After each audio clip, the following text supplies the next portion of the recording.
My daughter cut me off after the divorce with her mom. She never picked up my calls nor returned my messages. 10 years later, she shows up. I want my inheritance. Give me everything or forget about my existence forever. What happened next will shock you. I will tell you everything. First, let me quickly thank you for your continuous support. This means a lot to us. If you enjoy the stories we share, kindly subscribe to this channel. It will be great if you can leave a comment on which city you are watching from. We might just give you a shout out in our next story. Today's special shout out goes to Dennis Jameson from London. We are glad you enjoy our stories. Now let's go deeper into the story. I remember the first time she ignored my call. It was a Tuesday, a week after the divorce papers were finalized. I stared at the screen until it dimmed, her name still glowing in the dark like an unanswered prayer. At the time, I told myself she was just angry, caught in the storm of separation, doing what teenagers do, retreating into silence to make sense of adult mistakes. I left a message, said I loved her, told her I missed her. Then I did the same the next day, and the day after that. Weeks blurred into months, months into years, until the ringtone I once knew by heart felt foreign in my ears. Still, I called. Birthdays, holidays, random Tuesdays. I reached out not because I thought she'd answer, but because the act itself kept me tethered to the hope that one day, she'd remember I was her father. The silence that followed wasn't empty. It was sharp, almost surgical. Every time she didn't answer, it cut a little deeper into whatever faith I had left in being a father to her. It wasn't just the absence of her voice that haunted me. It was the intentional void she left behind. Like I'd been erased, deliberately and without hesitation. Her mother made sure of that. I know how that woman operates, subtle digs, sideways looks, twisting facts until up is down and wrong feels like justice. I'd seen it happen during our marriage, felt it during the court proceedings, but nothing prepared me for how effective she'd be at turning my daughter against me. The last thing she said in court was, "You'll be lucky if she ever calls you dad again." And she was right. Not because I wasn't a good father, but because bitterness has a longer shelf life than love when you feed it every day. I kept the same number for a decade, not out of laziness, but out of hope. Every year I paid the bill, not because I needed the line, I had a separate one for work, but because that number was the last thread that connected me to her. I didn't date for the first few years after the divorce. My friends said I should move on, start fresh, but I was stuck in a loop of guilt and what-ifs. What if I fought harder? What if I'd left sooner? What if I'd seen how much damage her mother was doing to both of us before it was too late? My nights were filled with silent rewatches of home videos, with the sound turned low and the memory of her laughter ringing louder than anything on screen. That little girl with scraped knees and wild curls, who once called me her hero, was gone, and I wasn't sure if I'd failed her, or if she'd just stopped looking for me. Things didn't begin to shift until year 6. That was the year I met Janelle. She worked at the community center where I volunteered on weekends, part habit, part punishment, trying to feel useful in a world where I no longer had the title dad on my resume. Janelle was kind in the quiet way that doesn't need a spotlight. She never asked why I looked like a man who carried ghosts in his pockets. She just offered warmth without the expectation of explanation. Being with her didn't erase my daughter's absence, but it gave me space to exist outside of that grief. For the first time in years, I laughed without guilt. I cooked for someone other than myself. I slept through the night without imagining a phone call that never came. Janelle didn't replace anyone. She just reminded me I still had parts of me worth saving. 2 years later, we married in a small backyard ceremony, with just a few friends and her daughter, Maya, standing beside us. Maya was 15 when I met her. Guarded, wary. She didn't trust easily, and I didn't blame her. But over time, she let me in, not because I tried to be her father, but because I didn't. I was just there, present, consistent. She once told me, "You're the first man who never walked away from me," and I nearly broke down right there in the kitchen. Her words were a balm and a blade. Because no matter how much I loved this new family, there was still that ache. That empty chair, that missing piece I kept pretending didn't matter anymore. But it did. Even if I had stopped waiting for my daughter, I hadn't fully let her go. That moment came unexpectedly, an evening last fall, while cleaning out the garage. I found a dusty box marked for her. Inside were birthday cards never mailed, a photo album from our last trip to Yosemite, and a letter I wrote the night before the divorce was finalized. I read every page, every line filled with hope and apology, and when I reached the end, I sat there in the fading light and whispered, "I'm done." Not out of anger, not even sorrow, just a quiet release. I put the box in the attic, not because I needed it gone, but because I no longer needed it close. That was the night I stopped calling. I didn't change my number. I just stopped expecting it to ring. 10 years is a long time to hold your breath. It's long enough to raise another child, fall in love again, rediscover yourself piece by piece. I stopped counting the missed birthdays. I stopped asking why. I accepted that sometimes, even blood doesn't bind. What matters is who shows up, who stays, who chooses you even when they don't have to. I didn't think about her anymore, not in the sharp, aching way I once did. She had become a chapter one had read too many times, and I was finally ready to put the book down. But then she showed up. It happened on a Sunday, the kind of Sunday that doesn't ask anything of you, the kind where the house smells like coffee and bacon, where you pad around in slippers with nowhere to be and no one demanding your attention. Maya had just left for college a few weeks earlier, so the quiet had stretched a bit wider than usual, but Janelle and I were adjusting. We were planning to drive up to the lake later that afternoon. Just us, a thermos of soup, and the last warmth of late September sun. I had just finished washing the breakfast dishes when I heard the knock. It was sharp, deliberate, not the kind of knock you hear from a neighbor needing a favor. It was the kind of knock that comes from someone who has rehearsed it, someone determined to be heard, no matter how unwelcome they might be. I dried my hands slowly. Something in my chest tightened. Not fear, not exactly, but a ripple of unease, like my body sensed something my brain hadn't caught up to yet. When I opened the door, the past stepped into my present without asking permission. There she stood, my daughter, 10 years older, and yet still wearing that same guarded expression her mother had worn like armor.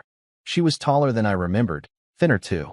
Her hair was darker, dyed or natural I couldn't tell, pulled back in a sleek bun that made her look more like a corporate intern than the little girl who used to fall asleep on my chest during thunderstorms. She looked me dead in the eye and said, without even a hello, "I want my inheritance." No hug, no apology, no trembling reunion or whispered, "I've missed you, Dad." Just that demand, clinical, cold, like a business transaction. It knocked the air right out of me. For a moment, I genuinely didn't believe she was real. I stood there, blinking at her, waiting for some sign that this was a mistake, that she had come for something, anything, other than what was sitting in my bank account. But no. Her eyes didn't flicker. Her mouth didn't soften. She was here for one thing, and she had decided I owed it to her. "Can I come in?" she asked, like she had every right in the world, like she hadn't ghosted me for a decade. I stepped aside, not out of welcome, but because I wanted the privacy of my own living room before this conversation exploded the fragile peace I'd worked so hard to build. She sat on the edge of the couch like she didn't want to touch anything more than necessary. She kept her purse on her lap, clutched like a shield, her foot tapping rapidly against the rug Janelle had picked out just a few months ago. "You look good," I said, and it was the only lie I told that day. Not because she didn't look fine, she did. But because what I really meant was, "You look like a stranger." She didn't respond, just crossed her arms and said, "I know you've got money. Mom said you got remarried, that you're doing better now. So I'm here to get what's mine. And I want it all. Everything." I stared at her, stunned, not by the words themselves, but by the brazenness. There was no shame, no guilt, not even curiosity about who I'd become. It was like I was a vending machine she'd decided to shake down for loose change. I leaned back in the armchair across from her and tried to keep my voice steady. "Why now?" I asked. "After 10 years. Why today?" She rolled her eyes like the question bored her. "Because I need it. I'm not going to beg. You're my father. You owe me. Mom told me you always said you were saving something for me. So here I am. Give it to me or forget I exist forever." That last part, those words, they didn't land the way she thought they would. She said them like a threat, like some grand ultimatum. But what she didn't realize was that I'd already lived through the pain of losing her. I'd already done the grieving. She wasn't offering me anything I hadn't already accepted. Forget I exist. The irony was, I had tried so hard not to. But now, hearing her say it, I realized how easy it actually was. I laughed, not loud, not cruelly. Just a single, breathless chuckle that slipped out like a truth I didn't plan to say aloud. I already forgot about you, I said quietly. You have nothing here. Her face dropped, not in hurt, but in shock. She had expected a fight, maybe even tears.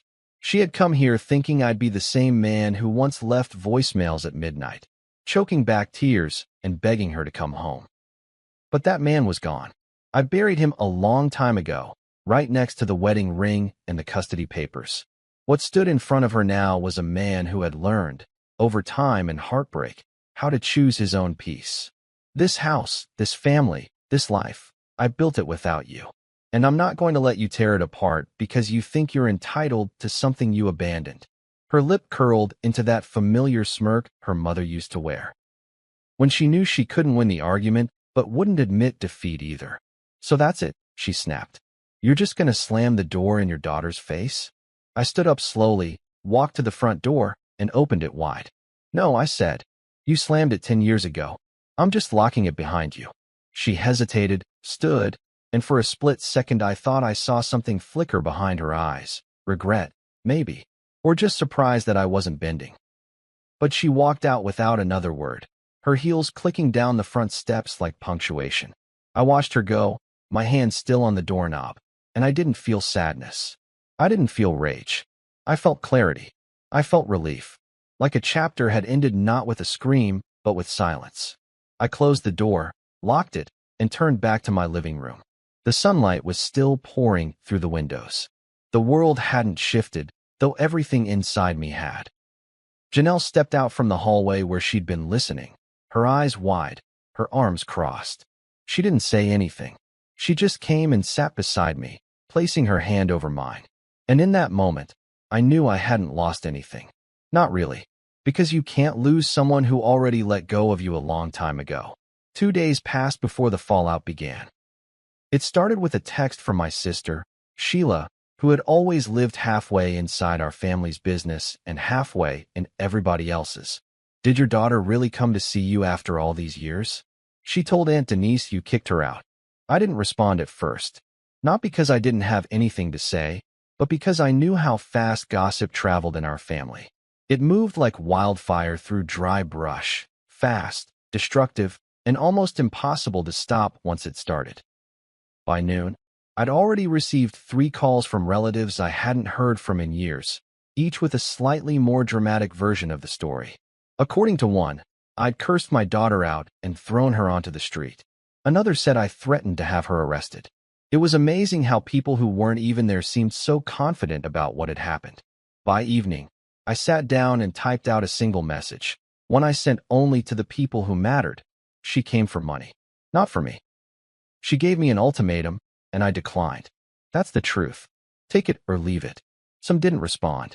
Others did, but carefully, trying to tread both sides of a fence they didn't realize no longer existed. But one reply stuck with me. It came from my cousin Marcus, who had always kept his distance from family drama, but had a sharp eye for calling out nonsense. You did what most people are too scared to do. Say no to someone who left you behind. Don't let them spin it like you're the villain just because you finally found your spine. I stared at that message for a long time, reading it over and over until the words felt like armor. Because as much as I wanted to be unaffected, I wasn't. Not entirely. The next morning, Janelle sat across from me at the kitchen table, her tea growing cold between her hands. She looked at me like she was waiting for permission to ask the question hanging in the air. I finally gave it to her. You can ask, I said, my voice hoarse from a night of tossing thoughts back and forth in my head like a restless tide. Do you regret it? She asked softly. What you said to her? I didn't answer right away. I wanted to. I wanted to say no, absolutely not. That I'd made my peace and didn't know that girl a damn thing. But the truth was murkier than that. I didn't regret what I said. I regretted that I had to say it. That after 10 years of silence, The first real conversation I had with my daughter was one where I had to protect myself instead of embrace her. No, I said finally. But it still hurts. That evening, I heard a knock again. This time it was slower, less forceful, almost hesitant. I opened the door expecting a neighbor or a package delivery. But there she was again. My daughter. Only this time, she wasn't dressed like she'd come from a courtroom. She was in jeans and a hoodie, her eyes tired, her posture slumped. "I forgot my charger," she said quietly, pointing to the outlet near the couch where I now noticed a small white cord still plugged in. I stepped aside without speaking, and she brushed past me like a shadow. As she bent down to grab the charger, she glanced around the room like she was trying to memorize it, or maybe just judge it. "You live well," she said flatly. "You've got all this, and you couldn't even give me a piece of it?" I closed the door behind her and leaned against it, staring at the back of her head. "That's not why you're here," I said. She didn't turn around. "You're not here for a charger. You're here because you think if you poke me again, I'll give in." She stood up, turned, and for the first time since she returned, I saw something real flicker across her face. Not anger, not manipulation, something closer to desperation. "I'm drowning," she said. "You have no idea how hard it's been. Mom got sick last year. Couldn't work. Bills piled up. Then she passed away in May. I didn't even know where to bury her. We lost the apartment. I've been couch surfing. And every time I looked at my phone, I thought, why should I call him? He didn't want me." Her words hit harder than I expected. Not because they were true, but because they were twisted truths. Half sentences and missing pieces meant to frame me as absent while omitting the years I spent begging to be let back in. "I wanted you every damn day," I said, my voice sharper than I intended. "I left messages. I sent cards. I never changed my number. You chose not to come back." She shook her head. "Because she told me you didn't want us. That you had a new family and didn't care. That if I ever reached out, you'd make me feel small." I took a breath, fighting the swell of emotion rising in my throat. "And now that she's gone," I said slowly, "you decided to test if that was true." She didn't deny it, just looked away. "You owe me," she whispered after a long pause. "You're my father. Even if we never talk again, you owe me something." I walked past her to the mantel, picked up a picture of Maya and me fishing by the lake last summer. We're both laughing in it, sunburned and muddy and alive. I turned it in my hands before setting it down again. "I owe you the truth," I said. "I owe you honesty. But I don't owe you the life you walked away from. You weren't here for the pain. You weren't here for the rebuilding. You weren't here when I cried on the floor because I thought I failed you. You want to cash in on something you had no part in building." She opened her mouth to argue, but I raised a hand to stop her. "You were my daughter once. That was everything to me. But now? You're just someone who came looking for a payout." She didn't say anything else, just pocketed her charger and walked back to the door. As she opened it, she paused, her back still turned. "If I walk out now," she said quietly, "I'm not coming back." And for the first time, I believed her. But I also knew that I couldn't be held hostage by the fear of losing someone who had already left me once. "Then walk," I said. "But don't pretend it's my fault you're leaving." She stepped out into the fading daylight and didn't look back. I didn't expect her to. The door closed with a soft click that sounded far too gentle for what it signified. I stood there for a moment, hand still on the doorknob, as if part of me expected her to knock again. But silence settled back over the house like an old blanket, familiar, suffocating, and oddly comforting all at once. I didn't move right away. I just leaned against the door, staring into the stillness of the living room. That room had held birthdays, quiet mornings, and hard conversations. It had seen me become a man who survived the death of a relationship and the slow rebirth of something resembling peace. And now, it had just hosted the final act of a play I never auditioned for. One daughter's ultimatum, one father's refusal. I should have felt relief. Instead, I just felt hollow. When Janelle came home that evening, I didn't speak at first. I was sitting out back, on the porch swing, watching the last bit of sun fall behind the line of trees. She stepped outside, holding 2 mugs, handing me mine without a word. It was chamomile, just like always. She knew me too well by now to ask questions I wasn't ready to answer. But she sat beside me, our shoulders brushing, her warmth grounding me when my thoughts threatened to spiral. "She came again," I said after a long pause. Janelle didn't flinch. "I figured," she murmured. "The charger excuse?" I turned to look at her, surprised. She gave a tired smile.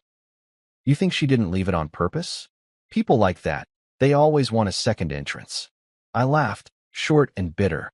"Yeah, well, she made her final exit." Later that night, I lay awake, staring at the ceiling. Her words kept echoing in my mind. "Then forget me forever."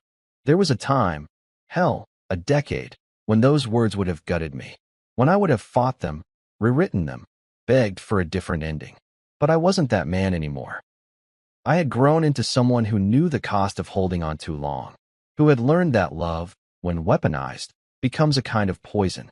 You start believing you're selfish for setting boundaries, cruel for choosing peace. But I wasn't cruel. I was just done bleeding for someone who only showed up to collect the drops. That realization didn't come with fireworks. It came with quiet, like the moment after a storm when everything is still and wet and broken, but also clear. The next morning, Maya called from campus. She was worried about midterms, something about a biology lab, and an impossible professor.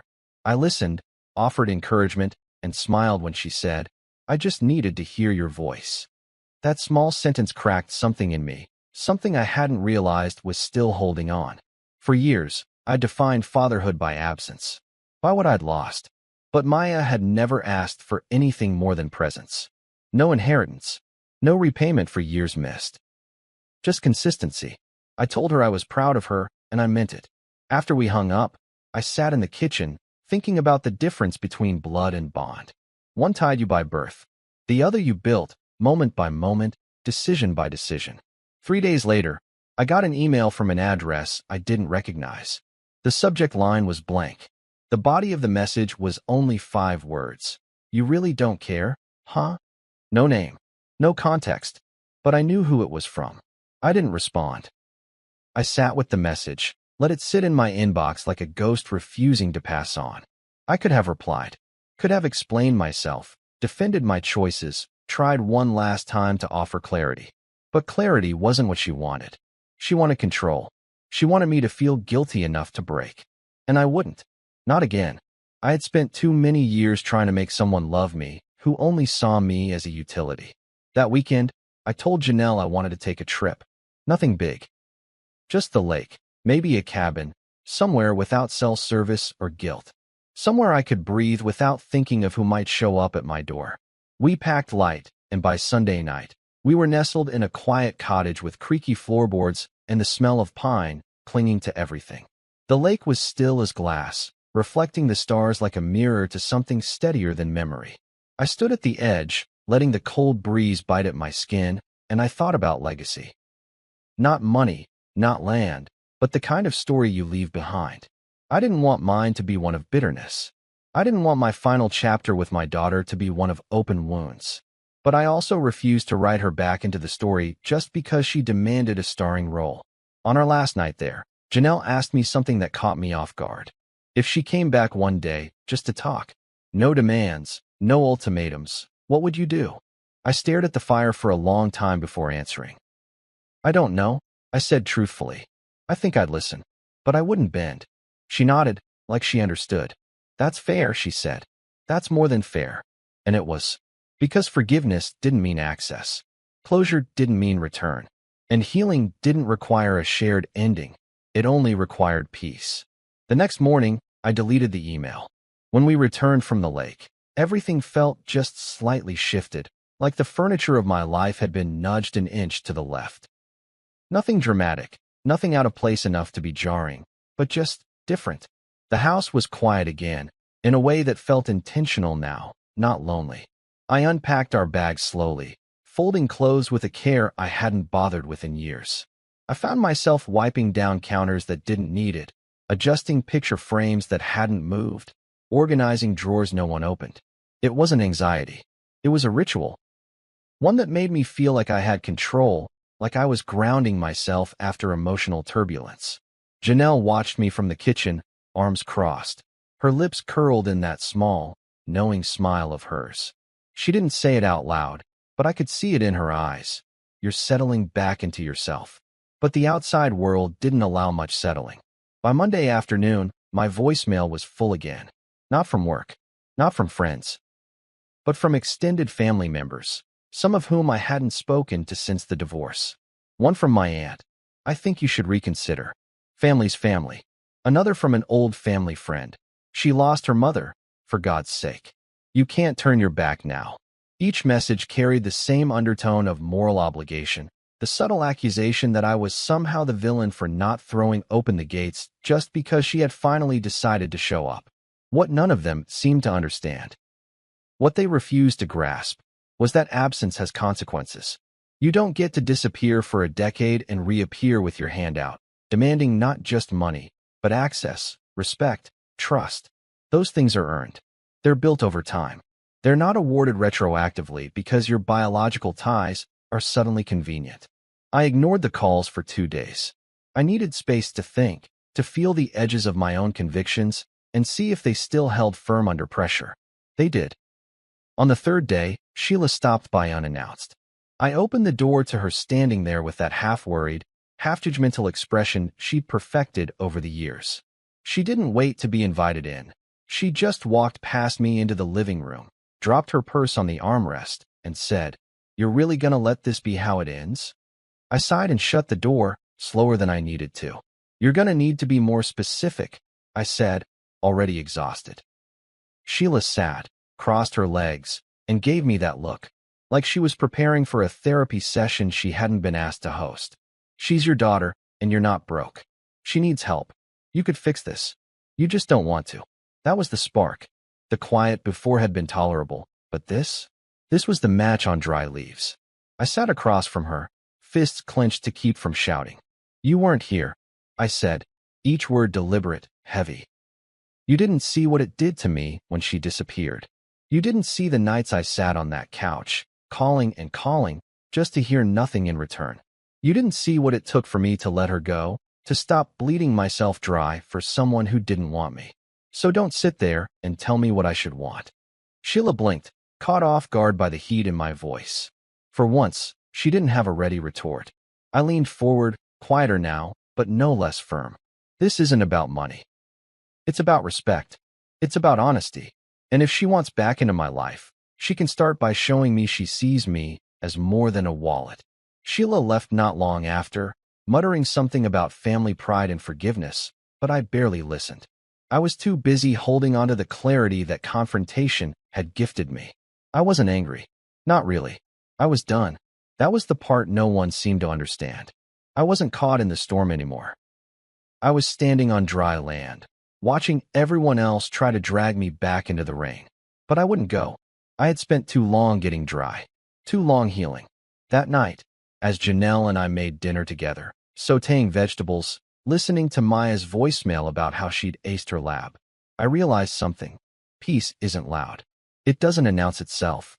It just sits beside you, quietly, and waits for you to notice that nothing is missing.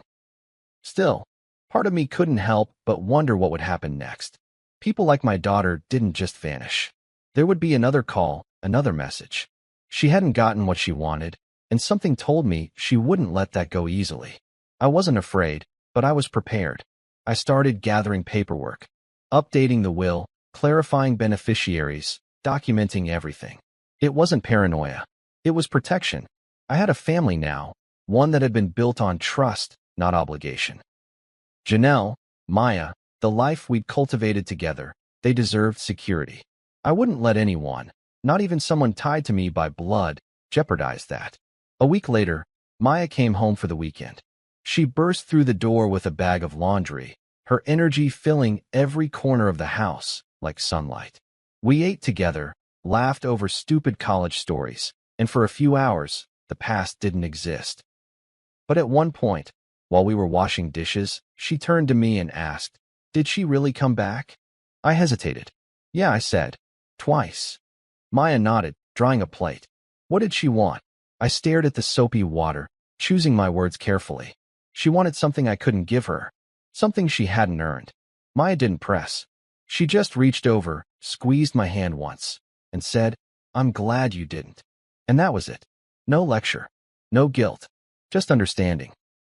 It was the kind of support I'd spent a lifetime craving, and it came from someone who chose to love me, not someone who demanded I prove myself worthy of it. Peace, I've learned, doesn't arrive in fanfare. It doesn't knock or announce itself with applause. It's something quieter than relief, steadier than forgiveness. It shows up after you've burned the last bridge with wet matches, when you finally stopped hoping someone will cross over it to find you. It comes in the silence that doesn't ache anymore, the kind that fills your home after a long day and feels like air returning to your lungs. I found that peace sitting on my front porch one morning with a cup of coffee in hand, watching the sun melt the frost off the neighbor's roof. Janelle was still asleep. Maya had gone back to campus, and the world felt, for the first time in what felt like decades, completely still. That morning, I realized that peace comes at a cost. And that cost, for me, was the belief that every wound needed to be healed by the person who made it. I used to think closure meant reconciliation, that the only way to mend something broken was to put the original pieces back together. That was the trap I lived in for years. I waited for her, my daughter, to come back and say the things I needed to hear. I imagined scenarios where she would finally realize what her absence did to me, fall into my arms, cry for lost time, beg for a second chance. But none of that happened. When she came back, she didn't bring an apology. She brought a demand. And when she left again, it wasn't with regret. It was with the arrogance of someone who still believed the world owed her something just for existing. Accepting that she may never change was the price of my peace. I paid it fully that morning, and in that payment, I felt something lift, like a weight I'd grown so used to. I forgot I was carrying it. Not long after, I received a letter. A real one, handwritten, in the kind of cursive only schools from 20 years ago could teach. It had no return address, but I recognized the handwriting. It was her.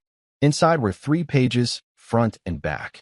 She wrote about her mother's death, about how the illness had come suddenly and then slowly, like a thief that first shows you his face before robbing you blind. She detailed how alone she'd felt, how much pressure she was under, how tired she had been of pretending to be strong. Then, she wrote the line that made me pause. "You never called me after she died. You didn't even check." I stared at those words, not with anger, but with an exhaustion I can't explain. I had spent 10 years calling, 10 years begging for connection, and the one time I stayed silent, it was used as evidence of my indifference. That letter wasn't about reconciliation. It was about shifting the blame, about making me the villain so she wouldn't have to see herself clearly. I didn't respond. Not because I didn't have words, but because I no longer had the desire to explain myself to someone who didn't want to understand me. I folded the letter back up, placed it in a drawer I rarely opened, and went about my day. I cooked dinner for Janelle, kissed her cheek as she told me about a new coworker who couldn't stop gossiping. I called Maya, congratulated her on a scholarship she'd just earned. I laughed, deep, from the belly kind of laughter, and didn't feel like a hypocrite for doing so. I was living, fully, not in spite of my daughter's absence, but because I had finally accepted it. A month later, we held a small party. Nothing big, just close friends, neighbors, a few coworkers. Maya came home for it, beaming as she introduced us to someone she'd been seeing, a kind-eyed boy named Eli. As we stood in the backyard, string lights glowing overhead, laughter curling through the air, I looked around and realized I didn't feel incomplete anymore. For years, even in good moments, I carried a sense of something missing. But that night, it wasn't there. The void had closed, not because it had been filled, but because I had finally stopped poking at it, stopped measuring every joy against a wound that refused to scab. When Eli handed me a beer and said, "Maya talks about you all the time. She says you're the calm in her chaos," I nearly choked up, because I realized, in that moment, that I hadn't failed at fatherhood. I had just been forced to reroute it. Now, I sleep better. I don't check my phone for messages that never come. I don't replay old voicemails or scroll through outdated photos wondering where I went wrong. I've stopped asking what kind of father I was to her, and started honoring the kind of father I still am, to Maya, to myself, to the life I've rebuilt. That doesn't mean I'm heartless. It doesn't mean I don't wish things had been different. But wishing is not the same as waiting. And I refuse to live another year in limbo, hoping someone who doesn't want to be found will suddenly knock at my door with the right intentions. I've already locked that door. And if she ever comes again, I'll meet her with honesty, but not with access. I'll listen, maybe. I'll offer civility. But I will not open my life up like a bank vault for someone who only shows up in crisis. Because peace, hard-won and dearly kept, is not something I'm willing to gamble again. And that's what people never talk about. The cost of peace. The choices you have to make. The people you have to let go. The parts of yourself you bury so you can grow something new. But when you finally pay that price, when you finally stand in the calm after the storm, it's worth every painful cent. Because you realize the only thing more exhausting than walking away is staying somewhere your soul no longer belongs. If you've ever had to choose your peace over a person you once loved, this story is yours. Sometimes the strongest thing you can do is walk away without looking back and stand firm in the life you've built without them.